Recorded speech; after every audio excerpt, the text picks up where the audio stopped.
தந்தை, மைந்தன், தூயாவியானவரின் திருப்பெயருக்கு மாட்சிமையும் மகிமையும் உண்டாகட்டும். ஆசீர்வாதமான பரிசுத்த ஞாயிறு தொழுகைக்கென்று நாம் ஆயத்தம் ஆவோம்.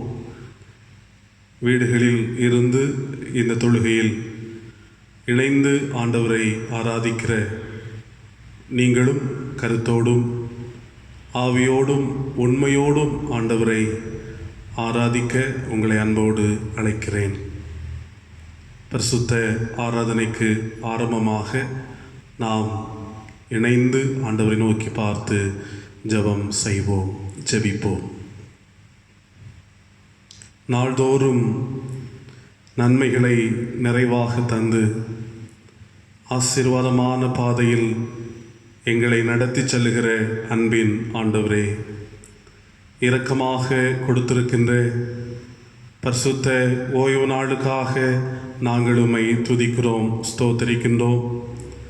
ஆண்டவருடைய பிரசன்னத்தை உணர்ந்து கொண்டவர்களாக வெவ்வேறு இடங்களில் இல்லங்களில் இருந்து இந்த தொழுகையில் நாங்கள் இணைந்து கடவுளை ஆராதிக்கிற போது ஆண்டவருடைய மகிமையை உணர்ந்து கொள்ளுகின்ற கிருபையை கர்த்தர் தாரும்.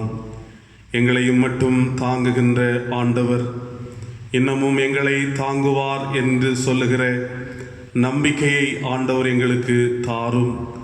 நம்பிக்கையிலே வலுப்பெற்று நாங்கள் வளருவதற்கு ஆண்டவர் எங்களுக்கு உதவி செய்தருளும். இந்த ஆராதனையை அர்த்தமுள்ள ஆராதனையாக நாங்கள் ஆசரிப்பதற்கு கர்த்தர் துணை புரியும். இந்த ஆராதனையிலே இடம்பெறுகின்ற ஒவ்வொரு அம்சங்களும் எங்களுடைய வாழ்க்கைக்கு, எங்களுடைய ஆவிக்குரிய அனுபவத்திற்கு ஒரு முன்னேற்றத்தை, விடுதலையை, சமாதானத்தை தருகின்றதாக அமைந்திருப்பதற்கு ஆண்டவர் துணை தாரும். இந்த ஆராதனையிலே பாடுகிற பாடல்கள், ஏறெடுக்கிற வேண்டுதல், சிந்திக்கிற கிருபையுள்ள வார்த்தைகள் அனைத்தையும் எங்களுக்கு நன்மையாக தாரும். மெய்யாகவே ஒரு தேவ பிரசன்னத்தை நாங்கள் உணர்ந்து கொண்டு ஆண்டவருடைய ஆற்றலால் நிரப்பப்பட்டு தேவனுடைய வார்த்தைகளால் ஆறுதல் படுத்தப்பட்டு ஆசீர்வதிக்கப்பட்ட மக்களாக இந்த உலகத்தில் நாங்கள் முன்னேறி செல்ல ஆண்டவர் துணை தாரும். உலகத்தின் சூழல்களை பாரத்தோடு அறிந்து உம்முடைய சமூகத்திலே வருகின்றோம். ஆண்டவரே, இந்த தொற்று நோயினுடைய காலங்கள் முற்றிலுமாக மாற்றப்பட்டு இயல்பு நிலை திரும்பவும் இயல்பாய் கடவுளை ஆராதிக்கவும் ஆண்டவர் வாய்ப்புகளை ஏற்படுத்தி தாரும். இந்த ஆராதனையை கர்த்தர் எங்களுக்கு நன்மையாக தருவீராக. ஆசீர்வதித்தருளும். இயேசு கிறிஸ்துவின் நாமத்தில் மன்றாடுகிறோம். ஜெபம் ஏற்றுக்கொள்ளும் அன்பு நிறைந்த நல்ல பிதாவே, ஆமீன்.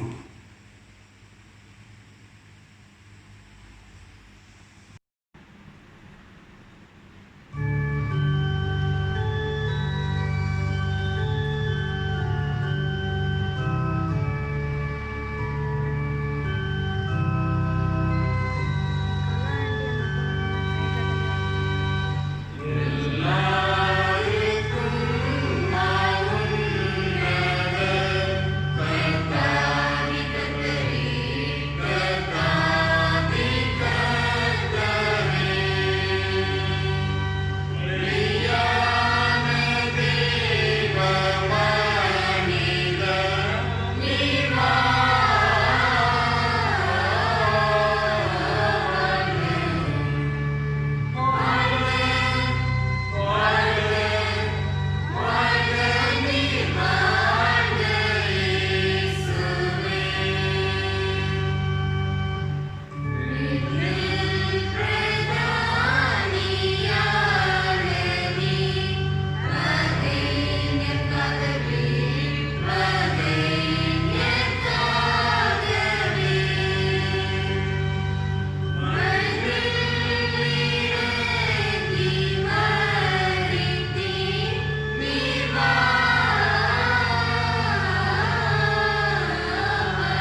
கொடுக்கப்பட்ட முதலாம் திருமறை பாடம் ஏசாயா தீர்க்கதரிசியின் புஸ்தகம் 6ஆம் அதிகாரம் 1 முதல் 8 முடிய.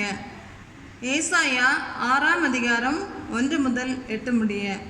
உசியா ராஜா மரணமடைந்த வருஷத்தில் ஆண்டவர் உயரமும் உன்னதமுமான சிங்காசனத்தின் மேல் வீட்டிற்க கண்டேன். அவருடைய வஸ்திர தொங்கலால் தேவாலயம் நிறைந்திருந்தது.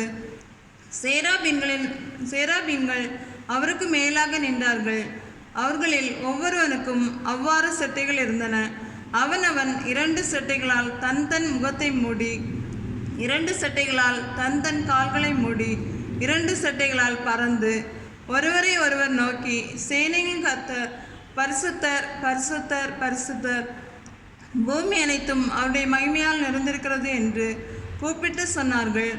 கூப்பிடுகிறவர்களின் சத்தத்தால் வாசல்களின் நிலைகள் அசைந்து ஆலயம் புகையினால் நிறைந்தது. அப்பொழுது நான், ஐயோ அதமானேன், நான் அசுத்த உதடுகளுள்ள மனுஷன், அசுத்த உதடுகளுள்ள ஜனங்களின் நடுவில் வாசமாயிருக்கிறவன், சேனைகளின் கர்த்தராகிய ராஜாவை என் கண்கள் கண்டதே என்றேன்.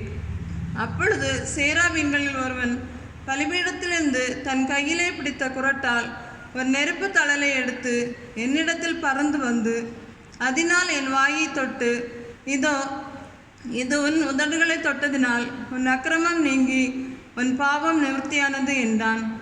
பின்பு, யாரை நான் அனுப்புவேன், யார் நமது காரியமாய் போவான் என்று உரைக்கிற ஆண்டவருடைய சத்தத்தை கேட்டேன். அதற்கு நான், இதோ அடியேன் இருக்கிறேன், என்னை அனுப்பும் என்றேன். வாசிக்கும்படியாக கொடுக்கப்பட்ட முதலாம் திருமறை படம் வாசித்தாயிற்று. தேவனே உமக்கே மகிமை உண்டாவதாக.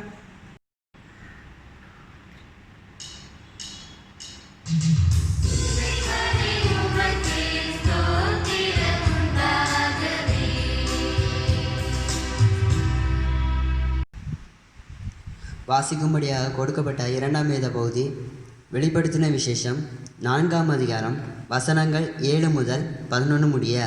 வெளிப்படுத்தின விசேஷம் 4ஆம் அதிகாரம் வசனங்கள் 7 முதல் 11 முடிய. முதலாம் ஜீவன் சிங்கத்திற்கு ஒப்பாகவும், 2ஆம் ஜீவன் காளைக்கு ஒப்பாகவும், 3ஆம் ஜீவன் மனுஷமுகம் போன்ற முகமுள்ளதாகவும், 4ஆம் ஜீவன் பறக்கிற கழுகுக்கு ஒப்பாகவும் இருந்தன. அந்த 4 ஜீவன்களிலும் ஒவ்வொன்று அவ்வாறு சிறகுள்ளவைகளும் சுற்றிலும் உள்ளேயும் கண்களால் நிறைந்தவருமாயிருந்தன. அவைகள் இருந்தவரும் இருக்கிறவரும் வருகிறவருமாகிய சர்வவல்லமையுள்ள தேவனாகிய கர்த்தர் பரிசுத்தர் பரிசுத்தர் பரிசுத்தர் என்று இரவும் பகலும் ஓய்வில்லாமல் சொல்லிக் கொண்டிருந்தன. மேலும் சிங்காசனத்தின் மேல் வீற்றிருந்து சதா காலங்களிலும் உயிரோடு இருக்கிறவருக்கு அந்த ஜீவன்கள் மகிமையும் கனத்தையும் ஸ்தோத்திரத்தையும் செலுத்தும்போது 24 மூப்பர்களும் சிங்காசனத்தின் மேல் வீற்றிருக்கிறவருக்கு முன்பாக வணக்கமாய் விழுந்து சதா காலங்களிலும் உயிரோடு இருக்கிறவரை தொழுது கொண்டு தங்கள் கிரீடங்களை சிங்காசனத்திற்கு முன்பாக வைத்து, கர்த்தாவே, தேவரீர் மகிமையும் கனத்தையும் வல்லமையும் பெற்றுக்கொள்கிறதற்கு பாத்திரராயிருக்கிறீர். நீரே சகலத்தையும் சிருஷ்டித்தீர். உம்முடைய சித்தத்தினாலே அவைகள் உண்டாயிருக்கிறவைகளும் சிருஷ்டிக்கப்பட்டவைகளுமாயிருக்கிறது என்றார்கள். வாசிக்கும்படியாக கொடுக்கப்பட்ட 2ஆம் வேத பகுதி வாசித்து முடிந்தது. தேவனே உமக்கே மகிமை உண்டாவதாக.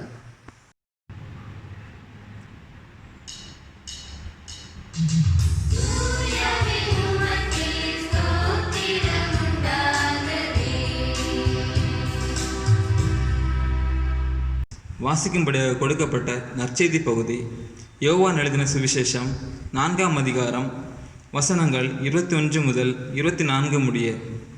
யோவான் 4ஆம் அதிகாரம் 21 முதல் 24 முடிய. அதற்கு இயேசு, ஸ்திரீயே, நான் சொல்லுகிறதை நம்பு. நீங்கள் இந்த மலையிலும் எருசலேமிலும் மாத்திரமல்ல, எங்கும் பிதாவை தொழுது கொள்ளும் காலம் வருகிறது. நீங்கள் அறியாததை தொழுது கொள்ளுகிறீர்கள், நாங்கள் அறிந்திருக்கிறதை தொழுது கொள்ளுகிறோம். ஏனென்றால் இரட்சிப்பு யூதர்கள் வழியாய் வருகிறது. உண்மையாய் தொழுது கொள்ளுகிறவர்கள் பிதாவை ஆவியோடும் உண்மையோடும் தொழுது கொள்ளும் காலம் வரும். அது இப்பொழுதே வந்திருக்கிறது. தம்மை தொழுது கொள்ளுகிறவர்கள் இப்படிப்பட்டவர்களாக இருக்கும்படி பிதாவானவர் விரும்புகிறார். தேவன் ஆவியாக இருக்கிறார். அவரை தொழுது கொள்ளுகிறவர்கள் ஆவியோடும் உண்மையோடும் அவரை தொழுது கொள்ள வேண்டும் என்றார். வாசிக்கும்படியாக கொடுக்கப்பட்ட நற்செய்தி பகுதி வாசித்து முடிந்தாயிற்று. கிறிஸ்துவே உமக்கு மகிமை உண்டாவதாக. ஆமென்.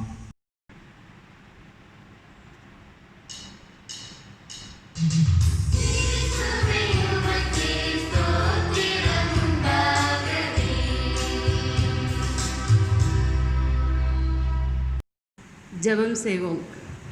எங்களை அதிகமாக நேசிக்கிற எங்கள் அன்பின் பரலோக பிதாவே, அருமையான அந்த ஆசீர்வதிக்கப்பட்ட வேலைக்காக உம்மை துதிக்கிறோம், உம்மை ஸ்தோத்திரிக்கின்றோம் சுவாமி. அப்பா, எத்தனையோ பேருக்கு கொடுக்கக்கூடாத அந்த நல்ல வேலையை நீர் எங்களுக்கு தந்தமைக்காக உம்மை துதிக்கிறோம், உம்மை ஸ்தோத்திரிக்கின்றோம் சுவாமி. கடந்த நாட்கள் முழுவதும் நீர் எங்களை கண்ணிமணியை போல பாதுகாத்தீர் ராஜா. ஆண்டவரே, உம்முடைய பார்வையிலே எங்களுடைய ஜீவன், சுகம், பலன் யாவும் அருமையாக இருந்த கிருபைக்காக உமக்கு நன்றி செலுத்துகிறோம் சுவாமி. இந்த நாளிலும் கூட ஆண்டவரே அப்பா, எங்கள் ஒவ்வொருவரும் உம்முடைய கரத்தில் தருகிறோம் சுவாமி. ஒவ்வொரு நாளும் நீர் எங்களை பாதுகாத்து பராமரித்து வழி நடத்துகிற கிருபைக்காக உமக்கு நன்றி செலுத்துகிறோம் சுவாமி. அப்பா, அந்த நாட்களிலும் கூட ஆண்டவரே, உலகம் முழுவதும் ஆண்டவரே கொடிய நோய்களினால் அகப்பட்டு கொண்டிருக்கிற இந்த வேளையில் அப்பா, நீர் தாமே ஒவ்வொருவருக்கும் நல்ல சுகத்தையும் பலத்தையும் கொடுத்தரல வேணுமா ஜெபிக்கின்ற சுவாமி. உலகம் முழுவதும் ஆண்டவரே அசாதாரணமான சூழ்நிலையிலே ஆண்டவரே நாங்கள் என்ன செய்வோம் என்று சொல்லி ஆண்டவரே ஒட்டுமொத்த உலகமும் ஆண்டவரை உண்மை நோக்கி பார்த்து கொண்டிருக்கிற இந்த நாட்களிலே அப்பா, நீர் தாமே இறங்க வேணுமா ஜெபிக்கின்ற சுவாமி. ஒரு விசை கூட எங்கள் பாவங்களை நீர் மன்னிங்க ராஜா. மன்னித்து ஆண்டவரே அப்பா, உமக்கும் எங்களுக்கும் விரோதமாக ஆண்டவரே நாங்கள் என்ன பாவம் செய்திருந்தால் அதை மன்னித்து ஆண்டவரே இந்த நோயின் பிடியிலிருந்து ஒவ்வொருவருக்கும் நல்ல சுகத்தையும் பலத்தையும் நீர் கொடுத்தரலுங்க ராஜா. ஆண்டவர், லட்சக்கணக்கான மக்கள் மரித்து கொண்டிருக்கிறதை நாங்கள் காண்கிறோம் சுவாமி. அப்பா, உம்முடைய வேதத்தை அறிந்த நாங்களே பல்வேறு வகையிலே பாவங்களை செய்தோம் ராஜா. அதை உணர்ந்து உம்மிடத்திலே நாங்கள் மன்னிப்பு கேட்கிறோம் சுவாமி. நீர் மன்னிப்பதற்கு தயவு பொருந்திய தேவன் ராஜா. ஆண்டவரே, மன்னிங்க ராஜா. மன்னித்து உம்முடைய இரத்தத்தை நீர் தெளிக்க வேணுமா ஜெபிக்கின்றோம் சுவாமி.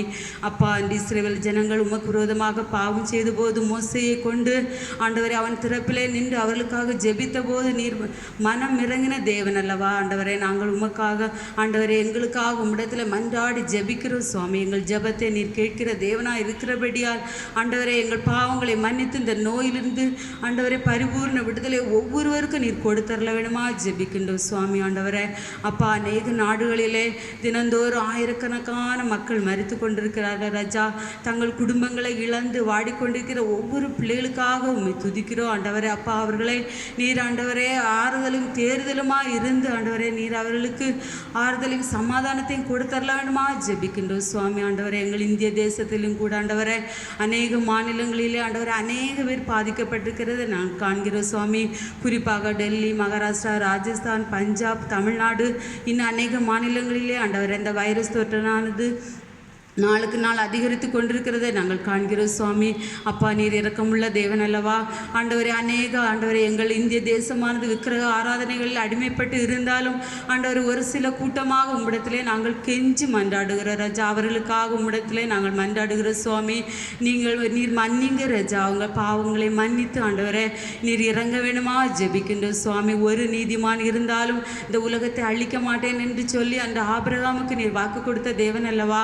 அப்பா, நீர் இறங்குங்க ராஜா. ஆண்டவரே, அந்த வைரஸ் தொற்றானது எங்கும் ஆண்டவரே பரவாதபடிக்கு ஆண்டவரே மரித்தவர்கள் இது போக ஆண்டவரை இனிமேல் யாரும் மறிக்கக்கூடாது சுவாமி. அநேக ஆண்டவரே அப்பா, குறிப்பாக எங்கள் சென்னைக்காக உங்களுடைய கரத்தில் தருகிறோம் சுவாமி. சென்னை, காஞ்சிபுரம், செங்கல்பட்டு, திருவள்ளூர் மாவட்டங்களுக்காக உங்களுடைய சமூகத்தில் வருகிற சுவாமி. தினந்தோறும் ஆயிரக்கணக்கான மக்கள் பாதிக்கப்பட்டு கொண்டிருக்கிறார்கள் ராஜா. அப்பா, ஆண்டவரே அந்த பாதிப்பிலிருந்து பரிபூர்ண விடுதலை நீர் கொடுத்தரல வேணுமா ஜெபிக்கின்ற சுவாமி. தலைநகரில் ஆண்டவரே அநேக பாவங்கள் பெருகினது, அதனாலே உங்களுடைய முகத்தை நீர் மறைத்தீரோ என்று சொல்லி நாங்கள் எங்குகிறோம் ராஜா. ஒரு விசை கூட நீர் மன்னிங்க ராஜா. மன்னிங்க சுவாமி. இனி வரும் நாட்களிலே ஆண்டவரே இந்த நோய் தொற்றானது குறைந்தது என்று நாங்கள் கேள்விப்பட வேண்டும் ராஜா. அப்பா, கேள்விப்பட்டு ஆண்டவரே உங்களுடைய ஆலயத்திலே வந்து நாங்கள் உமக்கு நன்றி சொல்ல நீர் கிருபை செய்தரல வேணுமா ஜெபிக்கின்ற சுவாமி. அப்பா, இன்னும் ஒரு விசை கூட எங்கள் எல்லாருக்கும் உங்களுடைய கரத்தில் வருகிற சுவாமி. ஆண்டவரே, இன்னும் அப்பா இந்தியா, சீனாவுக்கு நடந்து கொண்டிருக்கிற அந்த போருக்காக உடைய சமூகத்தில் வருகிற சுவாமி. கடந்த நாட்களில் ஆண்டவரே அநேக வீரர்கள் மரித்ததை நாங்கள் கேள்விப்பட்டோம் சுவாமி.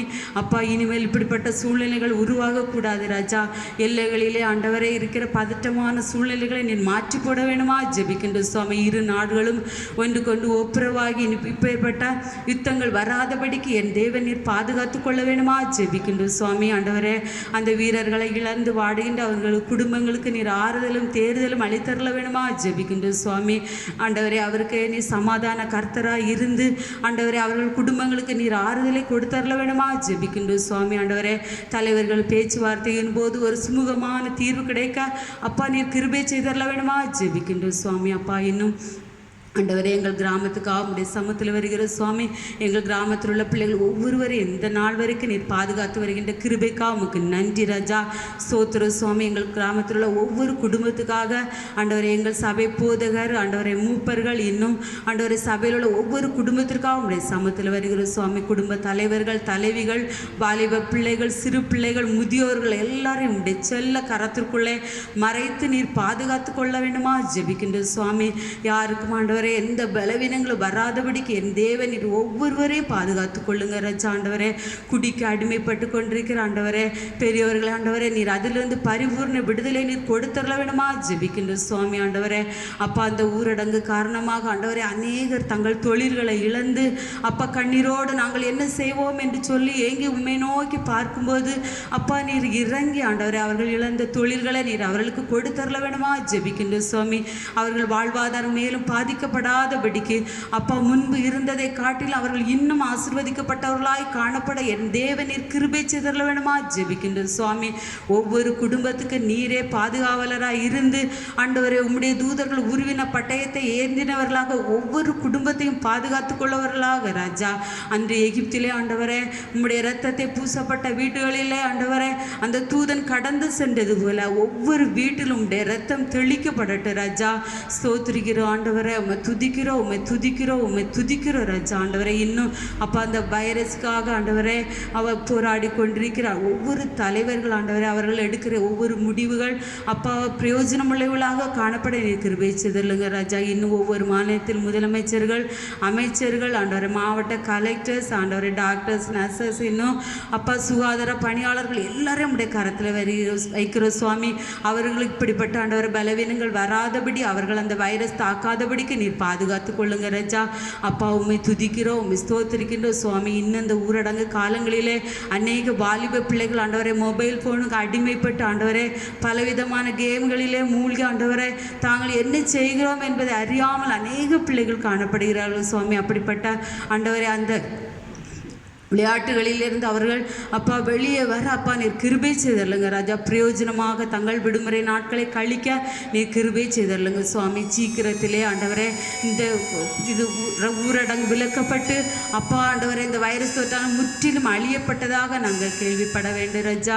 உம்மை துதிக்கிறோம் உம்மை ஸ்தோத்திரிக்கிறோம் சுவாமி. எங்கள் ஆண்டவரே ஆலயத்தை சுற்றிலும் இருக்கிற மற்ற புறஜாதி மக்களுக்காக புற சமய மக்களுக்காக உம்முடைய கரத்தில் வைக்கிறோம் சுவாமி. அவர்களே நீர் காத்துக்கொள்ளுங்க ராஜா. அப்பா நீர் எல்லாருக்கும் தேவன் ராஜா. ஒட்டுமொத்த தேசத்திற்கு அப்பா ஒட்டுமொத்த உலகத்திற்கு நீர் ஒருவரே கடவுள் ராஜா.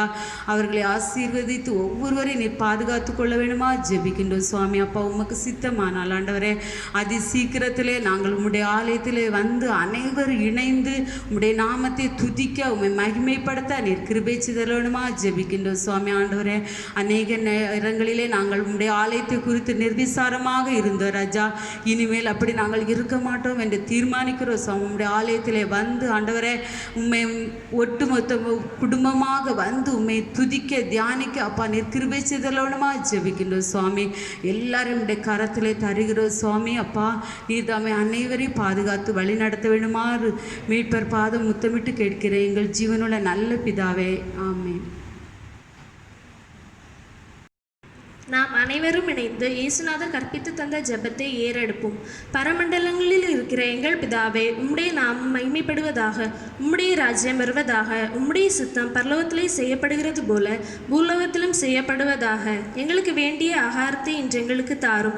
எங்கள் கடனாளிகளுக்கு நாங்கள் மன்னிக்கிறது போல எங்கள் கடன்களை எங்களுக்கு மன்னியும். எங்களை சோதனைக்கு உட்பிரவேசிக்க பண்ணாமல் தீமையை நின்று ரட்சித்து கொள்ளும். ராஜ்யமும் வல்லமையும் மகிமையும் என்றென்றைக்கும் உம்முடையவைகளே. ஆமேன்.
வழியாய் நடத்தியருள் ஆதி பிதா குமாரன் ஆவி திரியேகர்க்கு அனவரதமும் ஸ்தோத்திரம்.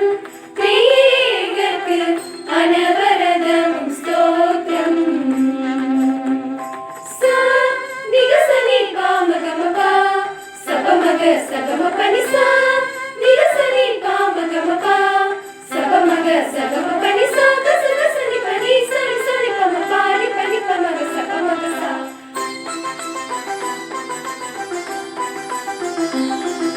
சா ச ச பா ப ப க க க நீ நி நி பா ப ப சா ச ச ம க ச நி சா.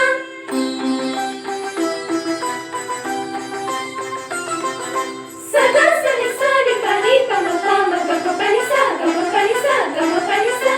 ஆதி பிதா குமாரன் ஆவி திரியேகர்க்கு அனவரதமும் ஸ்தோத்திரம். திரியேகர்க்கு அனவரதமும் ஸ்தோத்திரம். ஆதி பிதா குமாரன் ஆவி திரியேகர்க்கு அனவரதமும் ஸ்தோத்திரம். திரியேகர்க்கு அனவரதமும் ஸ்தோத்திரம். நீதமுதற் பொருளாய் நின்றரு சருவிசன். நீதமுதற் பொருளாய் நின்றரு சருவிசன். நிதமும் பணிந்தவர்கள் இருதய மலர் வாசல். நிதமும் பணிந்தவர்கள் இருதய மலர் வாசல். நிறைந்த சத்திய ஞான மனோகர உறைந்த நித்திய வேத குணாகரன்.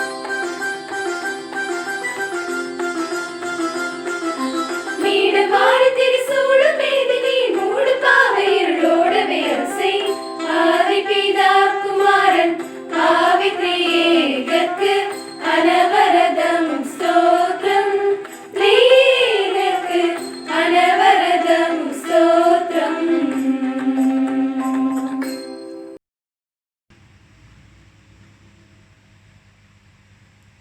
கிறிஸ்துவுக்குள் அன்புக்குரிய சகோதர சகோதரிகளே, கடவுளுடைய கிருபையினாலே இந்த காணொளி மூலமாக உங்களை சந்திப்பதிலும் இந்த ஆராதனையை நடத்துவதிலும் கடவுளுடைய வார்த்தையை உங்களோடு பகிர்ந்து கொள்வதிலும் மிக்க மகிழ்ச்சி அடைகின்றேன். நாம் வாழ்க்கையில் பயணித்து கொண்டிருக்கிற இந்த காலம் ஒரு நெருக்கடியான காலம். பல நிகழ்வுகள் நம்முடைய உள்ளத்தை அச்சுறுத்தி கொண்டிருக்கின்ற ஒரு நாட்கள். இந்த சூழ்நிலைமையிலே ஆண்டவருடைய பாதத்தில் நம்மை ஒப்பு கொடுத்து ஆண்டவரை கருத்தோடு ஆராதிக்கவும், நம்முடைய ஆவிக்குரிய வாழ்க்கையை கடவுளுக்கு உகந்த நிலைமையிலே அமைத்து கொள்ளவும், உலகத்தினுடைய கடினமான இந்த சூழல் மாறுவதற்காக ஆண்டவரிடத்திலே கருத்தோடு மன்றாடவும் உங்களை மிக அன்பாக அழைக்கின்றேன். இந்த கொரோனாவினுடைய தொற்று நோயின் தாக்கம் எல்லா நாடுகளையும் தீவிரமாக வேதனையுள்ள சூழலுக்கு நேராக கொண்டு சென்று கொண்டிருக்கிற அனுபவத்திலே கடவுள் மாத்திரமே இதற்கு பரிகாரி, ஆண்டவராகிய இயேசு கிறிஸ்து மாத்திரமே இதற்கு தீர்வு என்கிற எண்ணத்தை உடையவர்களாக இந்த உலகத்திற்காக, உலக மக்களுக்காக நாம் ஜெபிப்போம். ஆண்டவர் ஒரு மாற்றத்தை தருவாராக. இந்த நாளிலும் நம்முடைய தென்னிந்திய திருச்சபை சார்பாக நம்முடைய தியானத்திற்காக கொடுக்கப்பட்டிருக்கின்ற தலையங்கம் ஆராதனை சார்ந்த ஒன்று. வொர்ஷிப் என்கின்ற மெய்யான தொழுகையை மையப்படுத்தி இன்றைய தியானம் நமக்கு தரப்பட்டிருக்கின்றது. ஆகவே அந்த கருப்பொருளை நோக்கமாக கொண்டு அர்த்தமுள்ள ஆராதனை என்ற தலையங்கத்திலே சில கருத்துக்களை, சில சிந்தனைகளை உங்களோடு பகிர்ந்து கொள்ள ஆசைப்படுகின்றேன். அதற்கு ஆதாரமாக தெரிந்து கொண்ட தேவ வேத வசனம் தூய யோவான் எழுதின நற்செய்தி நூல் 4ஆம் அதிகாரம் 24வது வசனம். தேவன் ஆவியாய் இருக்கிறார், அவரை தொழுது கொள்ளுகிறவர்கள் ஆவியோடும் உண்மையோடும் அவரை தொழுது கொள்ள வேண்டும். தமிழ் விவிலியத்திலே நாம் படிக்கிற போது அந்த வசனம் இவ்வாறு சொல்லுகின்றது: கடவுள் உருவமற்றவர், அவரை வழிபடுவோர் அவரது உண்மை இயல்புக்கு ஏற்ப உள்ளத்தில்தான் வழிபட வேண்டும் என்றார். இயேசு கிறிஸ்து சமாரியாவிலிருந்த ஒரு பெண்ணிடத்திலே ஒரு கிணற்றின் அருகே அமர்ந்து உரையாடுகின்றார். அந்த உரையாடல் பல காரியங்களை பற்றிய ஒன்றாக இருந்தாலும் குறிப்பாக ரட்சிப்பு என்பதை பற்றியும் தொழுகை என்பதை பற்றியும் அமைந்திருந்தது. அவருடைய உரையாடல் அந்த பெண்ணிடத்திலே காணப்படுகின்ற நிலையிலே தெளிவாக ரட்சிப்பை பற்றி குறிப்பிடுகின்றார். எப்படிப்பட்ட ஒரு தொழுகை ஆராதனை வேண்டும் என்று அவர் அங்கே குறிப்பிடுகிறார். உள்ளபூர்வமான நம்பிக்கையோடு கூடிய ஆராதனை அவசியம். இடம் முக்கியமல்ல, மலையோ அல்லது எருசலேமோ அது முக்கியமானது அல்ல. ஒருவேளை மனிதனுடைய நிலை முக்கியமானது அல்ல, ஆனால் நம்பிக்கையோடு உள்ளம் கடவுளோடு இணைந்த நிலையிலே உண்மையோடு ஆண்டவரை ஆராதிக்க வேண்டும். மனிதன் கடவுளை ஆராதிப்பது என்பது அது ஒரு உள்ளம் சார்ந்த அனுபவம் என்பதை ஆண்டவராகிய இயேசு கிறிஸ்து அந்த பெண்ணிடத்திலே சொல்லுகிறார். இன்று நாம் ஆண்டவரை ஆலயத்தில் ஆராதிக்க இயலாத ஒரு நிலை இருக்கின்றது. ஆனால் நம்முடைய இல்லங்களிலிருந்து கடவுளை ஆராதிக்கிறோம்.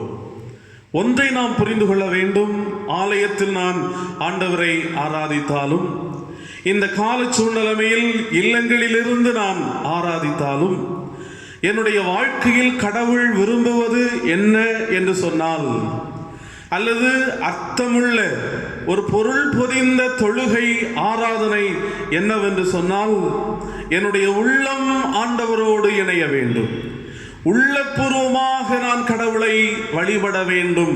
அதுதான் மிக மிக முக்கியமான ஒன்று. ஆராதனையிலே ஆரவாரம் இருக்கிறது. அது ஆராதனை என்று சொல்வதற்கு நிச்சயமாக ஏற்ற ஒன்று அல்ல. ஆராதனையிலே ஆடம்பரங்கள் இருக்கின்றன, அதுவும் ஏற்புடையதாக அமையாது. நம்முடைய அலங்காரத்தை காட்டுவதற்கு ஆராதனை அல்ல, அல்லது காணிக்கைக்காக மாத்திரம் ஆராதனை அல்ல, கலகத்தை ஏற்படுத்துவதற்காக ஆராதனை அல்ல.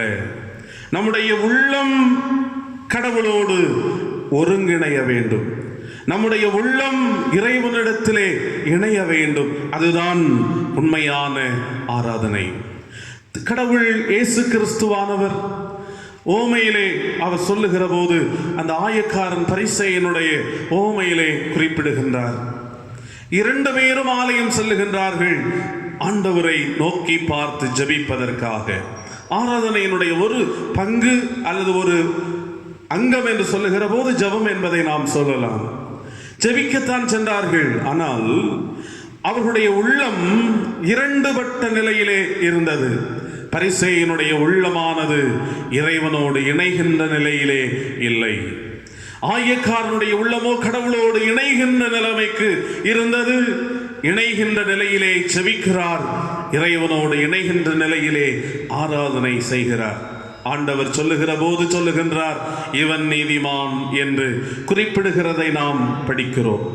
மட்டுமல்ல, காணிக்கையை செலுத்துகின்ற நிலையிலே ஆலயத்திலே ஆண்டவர் மக்கள் எல்லாம் காணிக்கை போடுவதை கவனிக்கின்றார். எல்லாரும் போட்டார்கள்.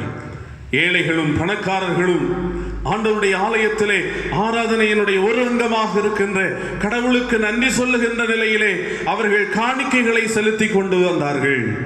ஆண்டவர் அங்கே சொல்லுவது என்ன? காணிக்கை அல்ல, உன்னுடைய உள்ளம் முக்கியமானது. காணிக்கை அல்ல, உன்னுடைய வாழ்விலே உன்னுடைய உள்ளத்தினுடைய நிலைமை என்பது முக்கியமானது. ஆண்டவர் அந்த ஏழை கைம்பெண் போட்ட அந்த காசை உயர்வாக சொல்லுகிறார். அவருடைய வாழ்வினுடைய மனநிலைமையை உயர்வாக சொல்லுகிறார். ஆகவே ஒன்றை நாம் புரிந்து கொள்ள வேண்டும். அர்த்தமுள்ள ஆராதனை என்று சொல்லுகிற போது அது காணிக்கையில் மதிப்பிடப்படுகிற ஒன்று அல்ல, அலங்காரத்தில் மதிப்பிடப்படுகின்ற ஒன்று அல்ல, ஆரவாரத்தில் மதிப்பிடப்படுகின்ற ஒன்று அல்ல, என்னுடைய வருகையில் மதிப்பிடப்படுகின்ற ஒன்று அல்ல. கடவுள் அங்கே தெளிவாக சொல்லுகின்ற ஒன்று, உன்னுடைய உள்ளபூர்வமான நிலையிலே நீ கடவுளை ஆராதிக்கிறாயா? உன்னுடைய உள்ளம் கடவுளோடு இணைந்திருக்கிறதா? அதுதான் உன்னுடைய அர்த்தமுள்ள ஆராதனைக்குரிய அர்த்தம் என்பதை ஆண்டவர் இயேசு கிறிஸ்து சமாரிய பெண்ணிடத்திலே சொன்ன உரையாடல் மூலமாக இன்று நமக்கு கற்றுத் தருகிறார். கிறிஸ்துவுக்குள் அருமையான உடன் சகோதர சகோதரிகளே, நாம் வாழ்ந்து கொண்டிருக்கிற வாழ்க்கையின் சூழ்நிலைமையிலே கடவுளை நாம் ஆராதிக்கிறோம். பல வடிவங்களிலே பல சூழ்நிலைமைகளிலே கடவுளை நாம் ஆராதிக்கிறோம். காணிக்கை கொடுக்கிறோம், ஜெபிக்கிறோம், ஆண்டவரை ஆராதிக்கிற பல்வேறு நிலைகளில் கடவுளை நாம் ஆராதித்துக் கொண்டிருக்கிறோம். ஆனால் என்னுடைய உள்ளம் கடவுளோடு இணைந்திருக்கிறதா? என்னுடைய மனம் கடவுளோடு ஒன்றிணைந்திருக்கிறதா? உள்ளபூர்வமாக கடவுளை நான் ஆராதிக்கிறேனா? அதுதான் நாம் இன்று கேட்டு பார்க்க வேண்டிய ஒன்று. மற்றபடி கடமைக்காக நாம் ஆராதிப்பது அல்லது நாம் கொடுக்கப்பட்டிருக்கின்ற சூழ்நிலைகளிலே கிறிஸ்தவன் என்று சொல்கின்ற அடையாளத்திற்காக ஆண்டவரை ஆராதிப்பது அவசியமானது அல்ல. என்னுடைய வாழ்க்கையிலே உள்ளபூர்வமாய் கடவுளை ஆராதிக்க வேண்டும். என்னுடைய உள்ளம் கடவுளோடு இணைந்திருக்க வேண்டும். அதுதான் அர்த்தமுள்ள ஆராதனை. இந்த காலை வேளையிலே நம்மை நாமே கேட்டு பார்ப்போம். ஆண்டவரே, என்னுடைய உள்ளம் உம்மோடு கூட இணைய வேண்டுமே சுவாமி. என்னுடைய உள்ளபூர்வமாக உம்மை ஆராதிக்க வேண்டுமே. அந்த அர்த்தமுள்ள ஆராதனையை நான் மேற்கொள்வதற்கு எனக்கு அனுக்கிரகம் செய்தருளும். தடுமாறி இருக்கிறேன், தவறி இருக்கிறேன், உலகத்திற்காக இணைந்து ஆண்டவரை ஆராதித்திருக்கிறேன். ஆனால் என்னுடைய உள்ளம் கடவுளாகி உம்மோடு இணையவில்லையே. வருந்துகிறேன், என்னை தாழ்த்தி ஒப்புக் கொடுக்கிறேன், என்னை மன்னியும் என்று சொல்லி இந்த ஆண்டுடைய கரத்திலே நம்மை ஒப்புக் கொடுப்போமானால் அது அர்த்தமுள்ள ஆராதனையாக அமைந்திருக்கும் என்பதிலே சந்தேகமில்லை. இரண்டு சிந்தனைகளை உங்களுடைய சிந்தனைக்காக நான் கொண்டு வர விரும்புகின்றேன். அர்த்தமுள்ள ஆராதனையிலே எது வெளிப்பட வேண்டும்? அர்த்தமுள்ள ஆராதனையிலே நம்முடைய தனிப்பட்ட வாழ்வு நிலைமையிலே எது வெளிப்பட வேண்டும்? ஒன்று, நம்முடைய அர்த்தமுள்ள ஆராதனையிலே நம்பிக்கை வெளிப்பட வேண்டும். யோவான் 4ஆம் அதிகாரம் 21ஆம் வசனத்திலே இயேசு கிறிஸ்து அந்த பெண்ணை பார்த்து சொல்லுகிறார், இயேசு, ஸ்திரீயே, நான் சொல்லுகிறதை நம்பு. இயேசு கிறிஸ்து சமாரிய பெண்ணிடத்திலே சொல்லுகின்ற செய்தி என்னவென்றால், ஸ்திரீயே, நான் சொல்லுகிறதை நம்பு. அந்த பகுதியிலே இயேசுநாதர் சொல்ல விரும்புகின்ற செய்தி என்னவென்று சொன்னால், ஸ்திரீயே, என்னை நம்பு, என் வார்த்தைகளை நம்பு, நான் வழங்குகின்ற ஜீவ தண்ணீராகிய ரட்சிப்பை நம்பு என்று ஒரு நம்பிக்கையினுடைய வெளிப்பாடாக உன்னுடைய தொழுகை இருக்க வேண்டும் என்பதை ஆண்டவர் இயேசு கிறிஸ்து அந்த இடத்திலே குறிப்பிடுகிறதை நாம் கவனிக்கலாம். நம் வாழ்விலும் நம் ஆராதனையிலும் நம்பிக்கை என்பது அவசியமான ஒன்றாக இருக்கிறது. இயேசு கிறிஸ்து அந்த சமாரிய பெண்ணிடத்திலே சொல்லுகிற போது அழுத்தமாக சொல்லுகிறார், நீ நம்ப வேண்டும், நம்பி தொழ வேண்டும். அன்புக்குரியவர்களே, ஆண்டவர் அங்கு சமாரிய பெண்ணிடத்திலே சொன்ன காரியம் என்ன? நீ என்னை நம்பு, நான் சொல்லுவதை நம்பு, ரட்சிப்பை நம்பு. அன்புக்குரியவர்களே, இன்று நாமும் அந்த நம்பிக்கையிலே உடையவர்களாக நாம் கடவுளை தொழ வேண்டும். நம்பிக்கை இல்லாமல் கடவுளை தொழுது பிரயோஜனம் இல்லை. இயேசுவை நம்பாமல் கடவுளை ஆராதித்து பிரயோஜனம் ஒன்றுமில்லை. இயேசுவின் மீது நம்முடைய நம்பிக்கை மிக மிக மிக அதிகமாக தேவை. இயேசு என்னுடைய மீட்பர், இயேசு என்னுடைய பாவத்தை மீட்க வந்த என்னுடைய இரட்சகர். அவர் என்னுடைய வாழ்க்கையிலே பாவத்தினுடைய தோஷத்தை மாற்றுவதற்காக வந்த பாவத்தினுடைய பரிகாரி. எனக்காக கிருபாதார பலியாக தன்னைத்தானே சிலுவையிலே அறைவதற்கு ஒப்பு கொடுத்தவர். எனக்காக பாடுகளை ஏற்றுக்கொண்டவர். என்னுடைய உலகத்தினுடைய பாடுகளை என்னுடைய வாழ்க்கையிலிருந்து மாற்றுவதற்கு வல்லமையுள்ளவர். நான் நிம்மதி இல்லாமல் இருக்கிற போது, நிலை குலைந்திருக்கிற போது எனக்கு அவர் நிம்மதி தருகின்றவர். என்னுடைய வாழ்க்கையினுடைய பாதைகள் எல்லாம் அடைபட்டு கொண்டிருக்கிற போது பாதைகளை ஏற்படுத்தி எனக்கு வழியை செவைப்படுத்துகின்றவர் என்னுடைய ஆண்டவர் இயேசு கிறிஸ்து. என்னை ஆசீர்வதிக்கிறவர், என்னை வாழ வைக்கின்றவர், என்னை தெளிந்த வாழ்வுக்கு நேராக வழிநடத்துகின்றவர் என்கின்ற நம்பிக்கை இயேசுவின் மீது இருக்க வேண்டும். அந்த நம்பிக்கையோடு தொழ வேண்டும், அந்த நம்பிக்கையோடு வழிபட வேண்டும். என்னுடைய ஆராதனை அர்த்தமுள்ள ஆராதனை என்று நான் சொல்வேன் என்று சொன்னால், நிச்சயமாக என்னுடைய வாழ்க்கையிலே இயேசுவின் மீதான நம்பிக்கை உண்மையாக 100க்கு 100 அது நிறைவுடைய ஒன்றாக, முழுமையுடைய ஒன்றாக இருக்க வேண்டும். இயேசுவின் மீது நம்பிக்கையுடையவர்களாக ஆண்டவரை நாம் ஆராதிக்கிறோமா? அது இன்னமும் நம்முடைய நம்பிக்கையானது கேள்விக்குறியாக, இயேசுவை நாம் நம்புகிறோம், எல்லாவற்றையும் நம்புகிறோம் என்கிற நிலைமை அல்ல. இயேசுவை மாத்திரம் உண்மையாய் கர்த்தர் இரட்சகர் என்கின்ற நம்பிக்கையோடு அவரை ஆராதிப்போமானால், அவரை தொழுது கொள்வோமானால் நம்முடைய ஆராதனை அர்த்தமுள்ள ஆராதனையாக இருக்கும். அந்த ஆராதனையினுடைய ஆசீர்வாதத்தை நாம் பெற்றுக்கொள்ள முடியும். நீங்களும் நானும் இயேசுவை எத்தனை அதிகமாய் நம்பினவர்களாக ஆண்டவரை ஆராதிக்கிறோம் யோசித்து பார்ப்போம். நான் இயேசுவை உண்மையாய் நான் நம்ப வேண்டும், உண்மையாய் விசுவாசிக்க வேண்டும் என்பதை புரிந்து கொள்வோம். மட்டுமல்ல, அந்த பெண்ணிடத்திலே ஆண்டவர் சொன்ன ஒன்று, நான் சொல்வதை நம்பு. என்னை நம்புவது மட்டுமல்ல, நான் சொல்லுவதையும் நம்பு. கடவுளுடைய வார்த்தை, இயேசு கிறிஸ்துவனுடைய வார்த்தை, அது ஜீவனுள்ள வார்த்தை, அது உயிருள்ள வார்த்தை, அது மனிதனை உயிர்ப்பிக்கிற வார்த்தை, பலனற்று கிடக்கிற மனிதனை பலனுடையவனாக மாற்றுகிற ஒரு வார்த்தை, அழுது கண்ணீரோடு உள்ளம் உடைந்து கொண்டிருக்கிற ஒரு மனிதனை தேற்றுகின்ற வார்த்தை இயேசுவினுடைய வார்த்தை. ஒரு மனிதன் பயத்தோடு அச்சத்தோடு வீட்டிற்குள்ளாக முடங்கி கிடக்கின்ற போது அவனை பயப்படாதே என்று தைரியமூட்டுகின்றது இயேசுநாதருடைய வார்த்தை. ஒருவன் தவறு செய்கிற போது, பாவத்திற்கு நேராக செல்லுகின்ற போது, நீ செய்வது பாவம், நீ செல்லுகின்ற பாதை தவறுதலான பாதை என்று அவனை கண்டிப்பது, அவனுடைய தவறை திருத்துவது இயேசுநாதருடைய வார்த்தை. ஆகவே அங்கே பேதுரு முதலான சீடர்கள் எல்லாம் சொல்கிறார்கள், ஆண்டவரே, யாரிடத்தில் போவோம்? வாழ்வு தருகின்ற வார்த்தைகள் உம்மிடத்தில் உண்டே. அன்புக்குரியவர்களே, இயேசுநாதருடைய வார்த்தை நம்முடைய வாழ்வுக்கு வல்லமை கொடுக்கிற வார்த்தை, நம்முடைய வாழ்க்கையை கட்டி எழுப்புகின்ற வார்த்தை. அந்த வார்த்தையை நம்ப வேண்டும். இயேசு சொல்லுகிற தேவனுடைய வார்த்தையை நம்ப வேண்டும். இயேசு சொல்லுகிறதை, அவருடைய வேதத்தினுடைய வார்த்தையை நாம் நம்ப வேண்டும். வேதத்தை நம்பாதபடிக்கு, வேதத்தினுடைய வசனத்தை நம்பாதபடிக்கு நம்முடைய வாழ்க்கையிலே ஆராதனை செய்வதனால் பிரயோஜனம் என்ன? வேதத்தை சுமந்து வருவதனாலோ, வேதத்தை காட்டுவதனாலோ, வேதத்தை எடுத்துக்கொண்டு வருவதனாலோ பிரயோஜனம் இல்லை. வேதத்தின் மீது நம்பிக்கை இல்லாமல், வேத வசனத்தின் மீது விசுவாசம் இல்லாமல், தேவனுடைய வார்த்தை இது என்று சொல்லி நாம் ஏற்றுக்கொள்ளாமல், நம்பிக்கை இல்லாமல் கடவுளை ஆராதிப்பது அர்த்தமுள்ள ஆராதனை இல்லை. அன்புக்குரியவர்களே, இயேசுவின் வார்த்தையை நம்புவோம். அந்த வார்த்தையினுடைய மகத்துவத்தை நம்புவோம். அந்த வார்த்தையை அனுதினமும் நம்முடைய வாழ்விற்குள்ளாக உட்படுத்துவோம். அதை அனுபவமாக நடைமுறைப்படுத்துவோம். இயேசுவின் வார்த்தையை நம்பினவர்களாக இயேசுவை ஆராதிப்போம். உள்ளபூர்வமாக கடவுளை ஆராதிப்போம். அதுதான் அர்த்தமுள்ள ஆராதனை, நம்முடைய வாழ்விற்கு நன்மையை கொடுக்கின்ற ஒரு அனுபவம். மட்டுமல்ல, அந்த இடத்திலே, சமாரிய பெண்ணிடத்திலே இயேசுநாதர் சொல்லுகிற ஒன்று, ரட்சிப்பை நம்பு.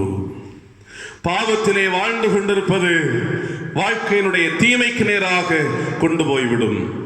பாவத்திலே தொடர்ந்து கொண்டிருப்பது ஒரு தொடர்ச்சியான அழிவை உன்னுடைய வாழ்க்கையிலே தந்துவிடும். ரட்சிப்பை நம்பு. அந்த பெண்ணிடத்திலே ஆண்டவர் தெளிவாக அதை மிக அழுத்தமாக சொல்லுகின்றார். நான் கொடுக்கும் தண்ணீரை குடிக்கிறவனுக்கோ ஒரு காலம் தாகம் உண்டாகாது. அன்புக்குரியவர்களே, இந்த ரட்சிப்பை நம்பினவர்களாக, இயேசுவை நம்பினால் ரட்சிப்பு உண்டு. அந்த ரட்சிப்பை நாங்கள் பெற்றிருந்தால் இந்த உலகத்தில் நாங்கள் வாழ்வு பெறலாம் என்கின்ற அந்த நம்பிக்கை நமக்குள்ளாக இருக்க வேண்டும். ரட்சிப்பை, அந்த அனுபவத்தை, அந்த ரட்சிப்பினுடைய சந்தோஷத்தை நம்முடைய வாழ்க்கையில் உண்மையாக அனுபவித்தவர்களாக ஆண்டவரை ஆராதிக்க வேண்டும். ஆதி திருச்சபையிலே ஒரு அனுபவம் இருந்தது. அங்கிருந்த மக்கள் எல்லாம் ரட்சிக்கப்பட்ட கடவுளினுடைய கூட்டமாக இருந்தார்கள்.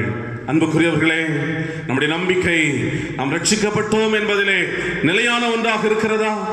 நாம் ரட்சிக்கப்பட்டவர்களாக வாழ்ந்து கொண்டிருக்கிறோமா? அந்த நிலைமையிலே கடவுளை நாம் ஆராதிக்கிறவர்களாக இருக்கிறோமா என்பதை யோசித்து பார்த்துக் கொள்வோம். நம்பிக்கையிலே தளர்வுகள் இருக்குமானால், விசுவாசத்திலே தடுமாற்றங்கள் இருக்குமானால் சரிப்படுத்திக் கொள்வோம். அர்த்தமுள்ள ஆராதனையிலே நம்பிக்கை நிச்சயமாக வெளிப்பட வேண்டும்.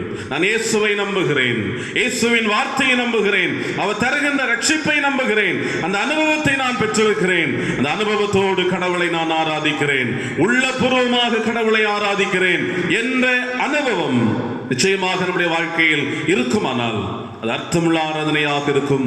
இந்த ஆராதனையின் மூலமான சகல ஆசீர்வாதங்களையும் நாம் பெற்றுக்கொள்ள முடியும்.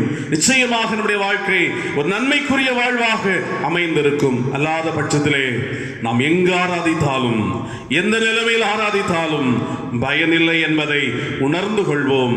நம்முடைய வாழ்க்கையில் அர்த்தமுள்ள ஆராதனை ஆண்டவர் எதிர்பார்க்கின்றார்.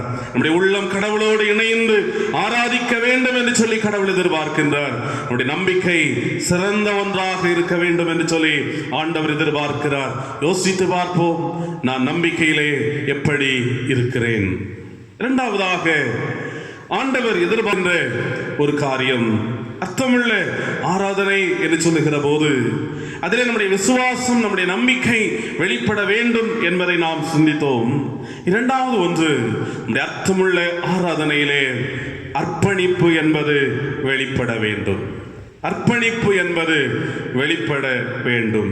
ரோமர் 12ஆம் அதிகாரம் 1ஆம் வசனத்திலே நாம் கவனிக்கிற போது, அப்படி இருக்க சகோதரரே, நீங்கள் உங்கள் சரீரங்களை பரிசுத்தமும் தேவனுக்கு பிரியமுமான ஜீவபலியாக ஒப்புக் கொடுக்க வேண்டும் என்று, தேவனுக்கு ஒப்புக் கொடுக்க வேண்டும் என்று தேவனுடைய இரக்கங்களை முன்னிட்டு உங்களை வேண்டிக் கொள்கிறேன்.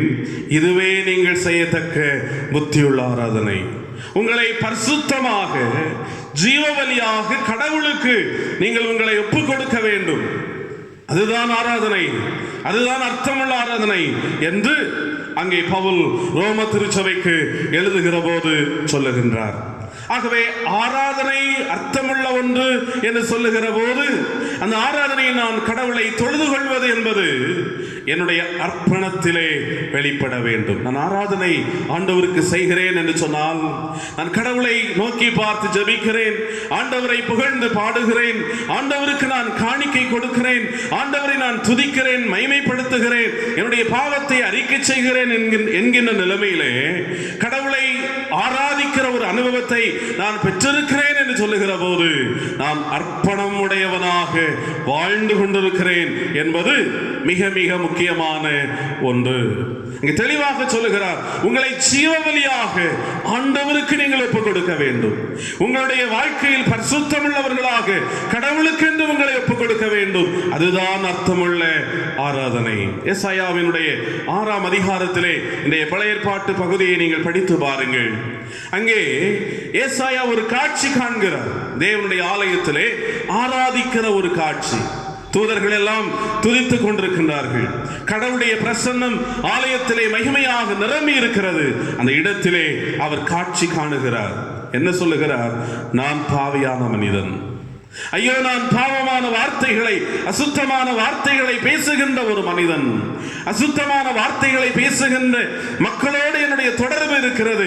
என்னுடைய கூட்டாளிகள், என்னுடைய நண்பர்கள் அனைவருமே அசுத்தமான வார்த்தைகளை, கெட்ட வார்த்தைகளை பேசுகின்ற மக்கள்.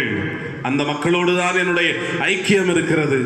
நானும் ஒரு பாவி, நானும் ஒரு அசுத்தமான ஒரு மனிதன் என்று தன்னுடைய நிலைமையை உள்ளபூர்வமாக அந்த இடத்திலே மிக பகிரங்கமாக அறிக்கையிடுகிறார். அங்கே அவர் காணுகிற காட்சியை நீங்கள் பாருங்கள். பலிபீடத்திலிருந்து ஒரு தூதனானவன் ஒரு நெருப்பு தழலை எடுத்து அந்த ஏசாயாவினுடைய நாவிலே தொடுகிறான். உன் பாவம் மன்னிக்கப்பட்டது, உன் அசுத்தம் நிவர்த்தியாக்கப்பட்டது என்று அவனிடத்திலே சொல்லப்படுகின்றது. அவன் சொல்லுகிற காட்சி என்ன, வார்த்தை என்ன? இந்த காட்சியை காணுகிறான். ஆண்டவரை ஆராதிக்கிற ஒரு அனுபவம், ஆண்டவரை தேடுகின்ற ஒரு அனுபவம், தன்னுடைய உள்ளத்தை ஆண்டவருக்காக அர்ப்பணம் செய்கிறான். தொடர்ந்து தன்னுடைய வாழ்க்கையை கடவுளுக்காக ஒப்புக் கொடுக்கிறான். அவன் சொல்லுகிற போது, ஆண்டவரே, நான் உம்முடைய அடிமை, என்னை அனுப்பும், உம்முடைய விருப்பத்தை செய்ய, உம்முடைய காரியத்தை செய்ய நான் போகிறேன். இதோ நான் ஆண்டவரின் அடிமை, நான் ஆண்டவருக்காக செயல்படுவேன் என்று சொல்லுகிற அர்ப்பணம் அந்த ஆராதனையிலே வெளிப்பட்டது. இதுதான் ஆண்டவர் என்று எதிர்பார்க்கிற ஒன்று. இதோ வந்தோம், ஆராதித்தோம், சென்றோம் என்று சொல்லுகிற நிலைமை அல்ல. ஒருவேளை இந்த காலங்களில் இல்லத்திலிருந்து ஆராதனையிலே பங்கு பெறுகிறோம் என்பது முக்கியமானதல்ல. ஆனால் அர்ப்பணம் நம்முடைய வாழ்க்கையிலே இருக்கிறதா? நான் ஆண்டவருடைய பிள்ளை என்று சொல்லுகிற நிலைமையிலே என்னை ஒப்புக் கொடுக்கின்ற அனுபவம் என்னுடைய வாழ்க்கையிலே இருக்கிறதா? நான் ஆண்டவருக்காக செயல்படுவேன், ஆண்டவருடைய பணியாளனாக நான் வாழ்வேன், ஆண்டவருடைய பிள்ளையாக நான் செயல்படுவேன் என்று சொல்லுகின்ற ஒப்படைப்பு, அந்த அர்ப்பணம் நம்முடைய வாழ்க்கையிலே அமையுமானால் நாம் மேற்கொள்ளுகின்ற ஆராதனை அது அர்த்தமுள்ள ஆராதனை என்பதிலே சந்தேகமில்லை. கிறிஸ்துவுக்குள் அருமையானவர்களே, நம்முடைய அர்ப்பணத்தை யோசித்து பார்ப்போம். ஏதோ ஒரு நாளிலே அர்ப்பணித்து விட்டு பின்மாற்றத்தோடு வாழுகின்ற வாழ்க்கை அல்ல. ஒருவேளை அர்ப்பணம் செய்யாதபடிக்கு ஆண்டவரை ஆராதித்துக் கொண்டிருக்கின்ற பெயர் கிறிஸ்தவ வாழ்க்கை அல்ல. நம்முடைய வாழ்க்கை ஆண்டவரை ஆராதிப்பதிலே அர்த்தமுடைய ஒரு வாழ்வாக அமைந்திருக்க வேண்டும் என்பது கர்த்தர் எதிர்பார்க்கிற ஒன்று. இந்த பரிசுத்த நாளின் காலை பொழுதிலே ஆண்டவருடைய சமூகத்திலே நம்மை ஒப்புக் கொடுப்போம். ஆண்டவரே, நான் உம்முடைய அடியவனாக என்னை ஒப்புக் கொடுக்கிறேன். உம்முடைய பணி செய்வதற்காக, உம்முடைய விருப்பத்தை நிறைவேற்றுவதற்காக என்னை ஒப்புக் கொடுக்கிறேன். அந்த அர்த்தமுள்ள ஆராதனையை மேற்கொள்வதற்கு நான் விரும்புகிறேன். அதை செயல்படுத்துவதற்கு எனக்கு உதவி செய்யும். என்னை நான் உம்முடைய கரங்களில் தருகிறேன். அந்த வாழ்வுக்கு நேராக என்னை பயன்படுத்தும் என்று சொல்லி கர்த்தருடைய கரத்திலே நம்மை ஒப்புக் கொடுப்போம். அன்பானவர்களே, எப்படி ஆண்டவர் இயேசு கிறிஸ்து சமாரிய பெண்ணிடத்திலே இந்த வார்த்தைகளை, வழிபாட்டினுடைய முக்கியத்துவத்தை, அந்த ஆராதனையினுடைய அர்த்தத்தை ஆண்டவர் சொல்லி, அவள் மேசியாவை கொண்டது, அவள் இயேசுவை மேசியாவாக கண்டுகொண்டது எத்தனை அதிகமான ஒரு அற்புதமான செயல் என்பதை புரிந்து கொள்ளுங்கள். அவள் தன்னுடைய ஊராருக்கும் சென்று சொல்லுகிறாள், என் ஆண்டவர் இயேசு கிறிஸ்துவை நான் கண்டுகொண்டேன். என்னுடைய வாழ்க்கையை பற்றி எல்லாம் அவர் சொன்னார். அவர் மேசியா, வந்து பாருங்கள். அநேகர் சமாரியாவிலே அநேகர் இயேசுவை ஏற்றுக்கொண்டார்கள் என்று சொல்லி நாம் பார்க்கிறோம். வழிபாட்டினுடைய முக்கியத்துவத்தை, அர்த்தமுள்ள ஆராதனையினுடைய அழுத்தத்தை இயேசுநாதர் அந்த பெண்ணிடத்திலே சொன்னார். அந்த சொல் ஒரு பெரிய மாற்றத்தை சமுதாயத்திலே ஏற்படுத்தினது, ஒரு பெரிய மாற்றத்தை ஊரிலே உருவாக்கியது. அந்த மாற்றத்தை நாம் ஏற்படுத்துவதற்கு அர்த்தமுள்ள ஆராதனையை மேற்கொள்ள நாம் அழைக்கப்படுகிறோம். நம்முடைய நம்பிக்கை இயேசுவின் மீதும், இயேசுவினுடைய வேத வசனத்தின் மீதும், இயேசு வழங்குகிற ரட்சிப்பின் மீதும் அதிகமான ஒன்றாக, உண்மையான ஒன்றாக இருக்கட்டும். நாம் ஆண்டவருக்காகவும் அவருடைய சித்தத்தை நிறைவேற்றுவதற்காகவும், ஆண்டவருடைய விருப்பத்தை இந்த உலகத்தில் செயல்படுத்துவதற்காகவும் நம்மை அர்ப்பணிக்கிறவர்களாக வாழ்வதற்கு நம்மை ஒப்புக் கொடுப்போம். அந்த நிலைமையிலே நாம் கடவுளை ஆராதிப்போம். நிச்சயமாக நம்முடைய உள்ளபூர்வமாய் அர்த்தமுள்ள ஆராதனையை நாம் மேற்கொள்ளுகிற போது ஆண்டவர் அதற்குரிய சகல ஆசீர்வாதங்களை நமக்கு கொடுப்பார். அவருடைய ராஜ்யத்திலே அவரோடு இணைந்து, அவரை துதித்து மகிமைப்படுத்துகின்ற இந்த தூதர்களோடு இணைந்து கடவுளுடைய அரசை சொந்தமாக்கிக் கொள்வதற்கு கடவுள் நமக்கு உதவி செய்வார். நம்மை ஆயத்தப்படுத்துவோம், நம்மை ஆண்டவருக்கு முன்பதாக ஒப்புக் கொடுப்போம். நம் மூலமாக இந்த சமூகம் இயேசுவை காண்பதற்கு, இந்த உலகம் இயேசுவினுடைய அன்பை கண்டுகொள்வதற்கு, அவர்களும் இயேசுவுக்கு முன்பதாக முழங்கால் முழங்கால் படியிட்டு அவருடைய நாவுகளும் இயேசு கர்த்தர் என்று அறிக்கை பண்ணும்படிக்கு அவர்களும் ஆண்டவரை அறிக்கும்படிக்கு நாம் அதற்குரியவர்களாக வாழ்வதற்கு நம்மை ஆயத்தப்படுத்துவோம். நிச்சயமாக அந்த வாழ்வை கடவுள் நம்மிடத்தில் எதிர்பார்க்கின்றார். அர்த்தமுள்ள ஆராதனையை மேற்கொள்வோம். ஆண்டவர் தருகின்ற ஆசீர்வாதங்களை பெற்றுக்கொள்வோம். கர்த்தர் உங்கள் எல்லாரையும் ஆசீர்வதித்து இந்த வார்த்தைகளால் பலப்படுத்தி நன்மைக்குரிய பாதையிலே நாள்தோறும் உங்களை நடத்தி கர்த்தர் ஆசீர்வாதமாய் நடத்துவாராக. ஆமென். நாம் நம்முடைய விசுவாசத்தை அப்போஸ்தல விசுவாச பிரமாணத்தின் வாயிலாக அறிக்கை செய்வோம். வானத்தின் பூமியும் படைத்த சர்வ வல்லமையுள்ள பிதாவாகிய கடவுளை விசுவாசிக்கிறேன். அவருடைய ஒரே குமாரனாகிய நம்முடைய நாதர் இயேசு கிறிஸ்துவை விசுவாசிக்கிறேன். அவர் பரிசுத்த ஆவியினாலே கன்னிமரி இடத்துக்கு உட்பவித்து பிறந்தார். பொந்தியு பிலாத்தின் காலத்தில் பாடுபட்டு சிலுவையில் அறையுண்டு மரித்து அடக்கம் பண்ணப்பட்டு பாதாளத்தில் இருந்தார். 3ஆம் நாள் மரித்தோர் இடத்திலிருந்து உயிர் தெழுந்தார். பரலோகத்துக்கு எழுந்தருளி சர்வ வல்லமையுள்ள பிதாவின் வலது பாசத்திலே வீச்சிருக்கிறார். அவரிடத்திலிருந்து உயிருள்ளோரையும் மரித்தோரையும் நியாயத்திற்கு வருகிறார். பரிசுத்தாவியை விசுவாசிக்கிறேன். பொதுவாயிருக்கிற பரிசுத்த சபையும் பரிசுத்தவான்களின் ஐக்கியமும் பாவ மன்னிப்பும் மரித்தோர் எழுத்தலும் நித்திய ஜீவனும் உடன் விசுவாசிக்கிறேன். ஆமென்.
தொழுகைக்கு நிறைவாக நாம் ஜெபம் செய்வோம். ஆராதனைக்குரிய ஆண்டவரே, அர்த்தமுள்ள ஆராதனையை எப்படி நாங்கள் ஆசரிக்க வேண்டும், எங்களுடைய ஆராதனையில் எது வெளிப்பட வேண்டும் என்பதை திருமறை மூலமாக கற்றுத்தந்தீர்.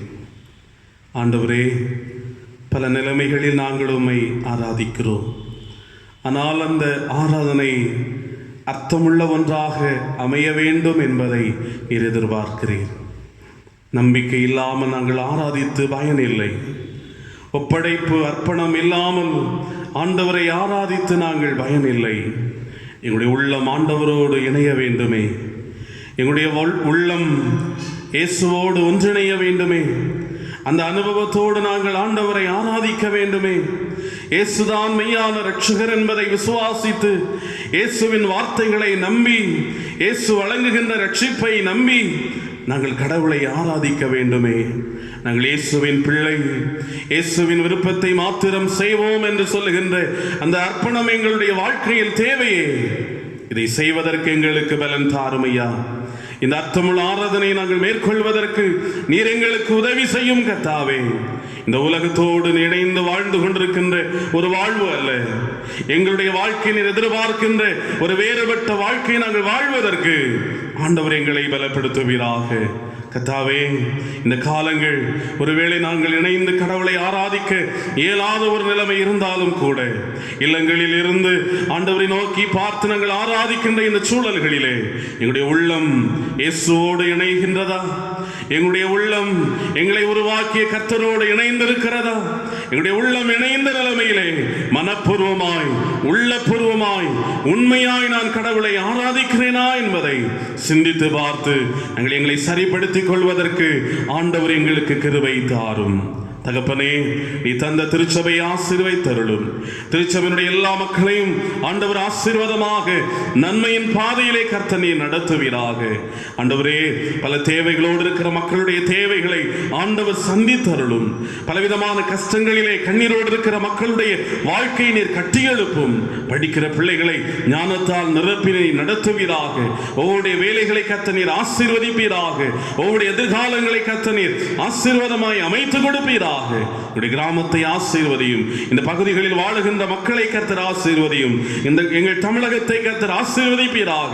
குறிப்பாக சென்னை உட்பட 4 மாவட்டங்களிலே இருக்கின்ற ஆண்டவரே, இந்த முழுமையான ஊரடங்கு இருக்கிற இந்த சூழ்நிலையிலே அங்கு இருக்கிற கொரோனாவினுடைய அந்த நோயினுடைய வேகம் அதிகரித்துக் கொண்டிருக்கிற ஒரு நிலைமையிலே தகப்பனே, விடுதலைக்காக உம்முடைய சமூகத்தில் மன்றாடுகிறோம். இப்படிப்பட்ட இடங்கள் இன்னும் ஆண்டவரே பல இடங்களிலே இந்த நோய்கள் வேகமாக பரவி கொண்டிருக்கிற இந்த சூழல்கள் இவைகளெல்லாம் மாறும்படியாக, இந்த உலகம் முழுவதும் பாதுகாக்கப்படும்படியாக நாங்கள் செபிக்கிறோம். எத்தனையோ மக்கள் பலியாகி கொண்டிருக்கிறார்கள் ஆண்டவரே.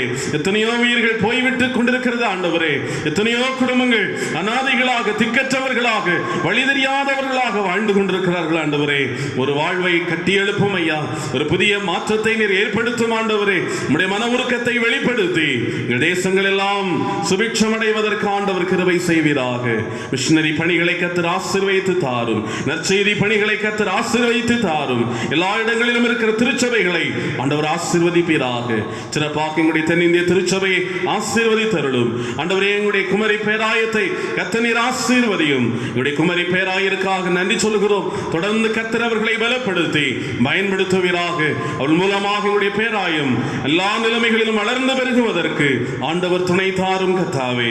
உலகமெங்கிலும் தேவனுடைய சமாதானம் கடந்து வரட்டும். தேவனுடைய பாதுகாப்பு கடந்து வரட்டும். ஆண்டவருடைய ஆளுகை கடந்து வரட்டும். கர்த்தர் மெய்யாகவே ஒரு சமாதானத்தின் நாட்களை, விடுதலையின் காலங்களை கர்த்தர் கொடுக்கும்படிக்கு நாங்கள் செபிக்கிறோம். தூரமான இடங்களிலே இருக்கிற அன்புக்குரியவர்களுக்காக நாங்கள் செபிக்கிறோம். அவர்களையும் ஆண்டவர் ஆசீர்வதித்தருளும். இல்லங்களிலிருந்து இந்த தொழுகையிலே இணைந்து கொள்ளுகின்ற எல்லா மக்களையும் ஆண்டவர் ஆசீர்வதிப்பீராக. ஆண்டவருடைய சமூகத்திலே ஆண்டவரே நோக்கி பார்க்கிற எல்லா மக்களையும் ஆண்டவர் ஆசீர்வதித்தருள வேண்டும் என்று நாங்கள் செபிக்கிறோம். இந்த ஆராதனையிலே ஒவ்வொரு அம்சங்களையும் நடத்திய அருமையான பிள்ளைகளை கர்த்தர் ஆசீர்வதியும். இதற்கென்று ஒருங்கமைத்த எல்லா பிள்ளைகளையும் கர்த்தர் ஆசீர்வதிப்பீராக. தொடர்ந்து நம்முடைய நல்ல நாமம் மகிமைப்படட்டும். விடுதலையோடு ஆண்டவருடைய சமூகத்தில் நாங்கள் இணைந்து அர்த்தமுள்ள ஆராதனையை மேற்கொள்ளத்தக்கதான காலங்களை கர்த்தர் ஏற்படுத்தி கொடுப்பீராக. நம்முடைய கரத்தில் எங்களை தாழ்த்தி ஒப்புக் கொடுக்கிறோம். எங்களுக்கு முன்பதாக இருக்கின்ற புதிய வாரத்தின் ஒவ்வொரு நாட்களும் எங்களுக்கு ஆசீர்வாதமாக அமையட்டும். கேட்ட சிந்தனைகளின்படி அர்த்தமுள்ள ஆராதனையை மேற்கொள்ள ஆண்டவர் ஆண்டவர் எங்களை பலப்படுத்துவீராக. உம்முடைய கிருபையுள்ள வார்த்தைகள் தொடர்ந்து எங்களை பலப்படுத்தட்டும், தைரியப்படுத்தட்டும், ஆசீர்வாதமான வாழ்வுக்கு நேராக வழி நடத்தட்டும். உம்முடைய நாம மாத்திரம் மகிமைப்படட்டும். எல்லா துதியும் கனமும் மகிமையும் ஒருவருக்கே செலுத்துகிறோம். ஆண்டவர் இயேசு கிறிஸ்துவின் நல்ல நாமத்தில் மன்றாடுகின்றோம். எங்கள் ஜெபத்தை ஏற்றுக்கொள்ளும் அன்பு நிறைந்த தூய பிதாவே, ஆமென்.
இறையாசியை பெற்றுக்கொள்வோம். நமது ஆண்டவராகிய இயேசு கிறிஸ்துவின் கிருபையும் பிதாவாகிய தேவனுடைய அன்பும் தூய ஆவியானவரின் நீங்காத திருவுறவும் நம் அனைவரோடும் என்றும் சதா காலங்களிலும் நிறைவாய் தங்கியிருப்பதாக. ஆமென்.